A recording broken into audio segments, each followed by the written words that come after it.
اور دیکھیں یہ سب کیسے کیا، البدیع نے، بغیر کسی نمونے کے، یہ نہیں کہ اور پہلی دفعہ ہی اللہ نے ہمیں صحیح بنا، یہ نہیں کہ ہمارے پاس اگر نمونہ بھی ہو نا تو ہم کہتے ہیں کہ ہماری پہلی دفعہ چیز تو نہیں صحیح بنتی، ہم کہتے ہیں میں بھی پریکٹس کر رہی ہوں.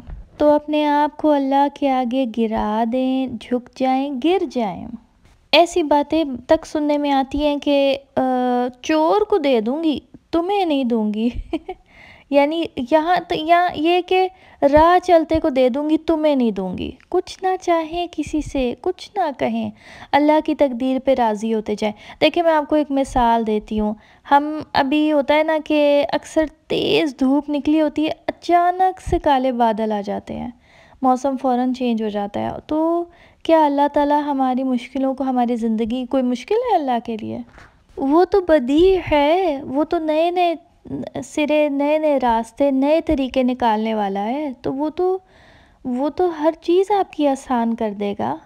کئی دفعہ کسی کو دیکھتے ہیں نا تو ہمارے اندر مایوسی آتی ہے. آپ کو ہوتا ہوگا کہ شاید یہ تو گیا ہاتھ سے، کام سے، مطلب، لیکن پھر سوچیں کہ وہ بندہ کس کا ہے؟ وہ بندہ بدیع کا ہے. ہمیں نا اصل میں لوگوں کے آگے رونے کی عادت ہو گئی ہے. جو خود فقیر ہیں، فقیر ہی فقیر سے مانگ رہا ہے، محتاج کے سے آگے جا رہا ہے، اور وہ بھی آگے سے کہتے ہیں کہ میں اپنا کیا حال بتاؤں. ان کا حال اور خراب ہوتا ہے. یعقوب علیہ السلام کی مثال دیکھیں، انہوں نے اللہ سے ہی کہا تھا نا، انہوں نے لوگوں سے تو نہیں کہا. انہوں نے اللہ سے کہا انما اشکو بثی و حزنی الی اللہ، میں اپنا غم اور اپنی بے قراری اللہ کے آگے ہی رکھتا ہوں. تو کیا کیا اللہ نے؟ ان کی ساری ہی اولاد، کچھ اولاد ان سے دور تھی اور کچھ اولاد ان کی نہیں تھی تو ان کے پاس، لیکن ہدایت پر نہیں تھی. تو اللہ نے جو دور تھے وہ بھی ملا دیے، اور جو پاس تھے ان کو بھی ہدایت پہ کر دیا، ہدایت پہ کر کے لا دیے. تو بہرحال وہ بہت طاقتور ہے، بہت قدرت والا ہے، بدیع ہے، کمال ہے. کون سا ہمارا دشمن ہے جو اس سے بچ سکے گا ہماری شکایت لگانے پر؟ اور میں یہاں پہ اس کو خوب گھوٹ رہی ہوں، کیونکہ اس کے بغیر نا حلیم کا مزہ نہیں ہے. اگر ایسے ہاتھ سے نہ گھوٹے اس کو، تو یہ کوئی جگ میں یا وہ کوئی ہینڈ بلینڈر سے اگر بیٹ کریں تو وہ تو بالکل ہی پیسٹ بن جاتی ہے، حلیم کا شربت بن جاتا ہے.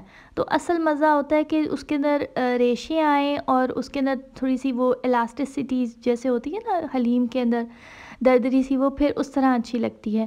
تو یہ ہماری یہاں پہ ریڈی ہوگی. اس کو اب میں گارنش کر رہی ہوں کٹی ہوئی ہری مرچوں سے، اور اس کے اوپر جو تڑکا آپ کو نظر آ رہا ہے یہ سمپل آئل کے اندر کلر والی ایک لال مرچ ہوتی ہے، وہ میں دہلی گیٹ سے لے کر آئی تھی، تو وہ ڈال کے تو اوپر ڈال دیا ہے بس، اور باقی کسی چیز کی ضرورت نہیں تھی. اور کٹی ہوئی ہری مرچوں کے ساتھ پھر ادرک بھی ڈل جاتا ہے، لیکن اس وقت بہت یہ بلک بنی ہوئی ہے، اور لیمن بھی میں نے اس کے اندر ہی ڈال دیا تھا.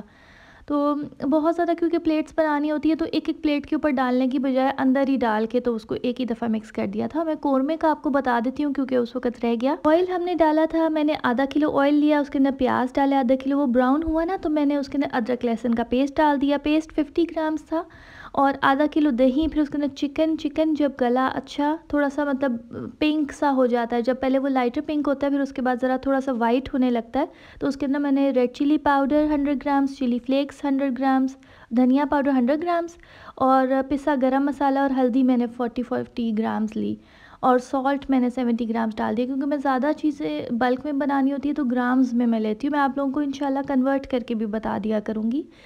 تو اب سب نے کھانا کھا لیا، لوگ آتے جاتے ہیں اور اس طرح بیٹھ کے کھانا کھاتے جاتے ہیں. میں زیادہ ویڈیو نہیں بناتی کیونکہ اس سے پھر نا انکمفرٹیبل فیل کرے گا کوئی، کیونکہ میرے ایک طرح سے مہمان ہے وہ. تو اب میں وائنڈ اپ کر رہی ہوں، یہ صفحے یہاں سے وائنڈ اپ کر کے تو پھر میں کلیننگ بھی کر لوں گی، سارا فلور وغیرہ بھی کلین کر لوں گی. تو یہ، اور پہلے ان صفوں کو بھی گیلے کپڑے سے اچھی طرح صاف کیا ہے میں نے. تو پھر اس کے بعد جو تھوڑی ڈرائی ہو جائے، مطلب گیلی نہ ہو، تو پھر اس کے بعد ان کو رول کر کے اٹھا دوں گی. اور پھر میں کسی دن نا آپ کے لیے وہ ویڈیو بھی بناؤں گی، برتن وغیرہ بھی سارے واش ہو کے تو سارے اپنی جگہوں پہ ڈرائی ہونے چلے جاتے ہیں، پھر اس کے بعد اپنی جگہوں پہ چلے جاتے ہیں.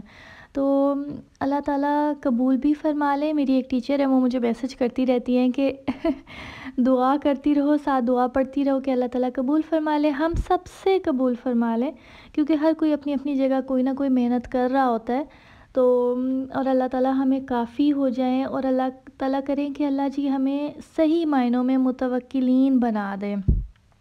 تو اپنا بہت زیادہ خیال رکھیے گا، دعاؤں میں یاد رکھیے گا، چینل کو سبسکرائب کرنا نہ بھولیے گا، اور بہت سارے دعاؤں کے ساتھ ٹیک کیئر، اللہ حافظ۔